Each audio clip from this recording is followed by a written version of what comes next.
علیکم، آپ دیکھ رہے ہیں سٹی 11 نیوز خبر شامل کرتے ہیں۔ نوشہرہ وادی سون سے رپورٹ کر رہے ہیں ملک زاہد فاروق اوان۔ وادی سون اچھالہ کا رہائشی پاک فوج کا نوجوان مادر وطن پر جامع شہادت نوش کر گیا۔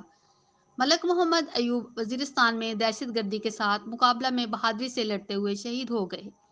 شہید کا جسد خاکی جب لایا گیا تو ہر آنکھ اشکبار تھی، جبکہ ان کے لواحقین نے فخر کا اظہار کرتے ہوئے کہا کہ ہمارے عزیز ملک ایوب نے ملک و قوم کی خاطر جان کا نذرانہ دے کر ہمارا سر فخر سے بلند کیا۔ ملک ایوب شہید کی تدفین بدلی والا قبرستان میں پورے فوجی اعزاز کے ساتھ کی گئی۔ نماز جنازہ میں عمائدین علاقہ کے ہزاروں افراد نے شرکت کی۔ اس موقع پر پاک افواج کے چاق و چوبند دستے نے سلامی دی اور افواج پاکستان کے افسران نے شہید کی قبر پر پھولوں کی چادر چڑھائی۔